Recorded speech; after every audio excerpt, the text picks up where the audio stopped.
অভিনন্দন জ্ঞাপন কৰিলোঁ মই সকলোকে ইমান চিনি নাপাওঁ আৰু মোক মাতাৰ কাৰণে বহুত ধন্যবাদ আৰু ইমান ভাল লাগিছে মেমে যিটো ক'লে আমাৰ নিচিনা সঁচাকৈ ইমান সৰু ঠাইত এটা মানে এনেকুৱা প্লেটফৰ্ম বনাইছে কিয়নো আমাৰ বহুত ল'ৰা ছোৱালী আছে পঢ়িবৰ মন আছে কিয়নো মোৰ স্কুল যিখন গভৰ্ণমেণ্ট স্কুল সকলোৱে পঢ়িব ইচ্ছা কৰে বা গুৱাহাটীত গৈ যে পঢ়িব বা দিল্লীত গৈ পঢ়িব কাৰো কিন্তু সেইটো সক্ষম নহয় ফাইনেন্সিয়েলি চবে ষ্ট্ৰং নহয় কিন্তু মোৰ ল'ৰাৰ মুখৰ পৰা শুনি আছো বস্তুটো যে মা এনেকুৱা বনাইছে কৈ আছে মোৰ ভাল লাগিছে কিন্তু আজি আহি ইমান ভাল লাগিছে এই ল'ৰা ছোৱালীবিলাক ইমান কষ্ট পঢ়ি আছে আৰু আপুনি যিটো ক'লে প্লেচমেণ্ট অলৰেডি আপোনালোকক সেইটো সুবিধা কৰি দিছে এইটো আমাৰ কাৰণে আমাৰ উচ্চবায়ু নিচিনা ঠাইৰ কাৰণে বহুত গৌৰৱৰ কথা আৰু মই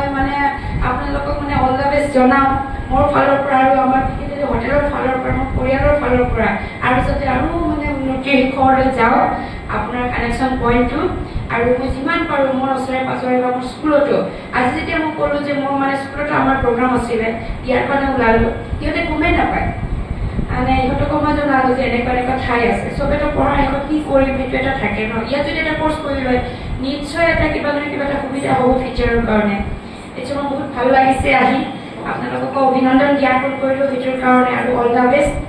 এইখিনিয়ে আহি বহুত ভাল লাগিছে থেংক ইউ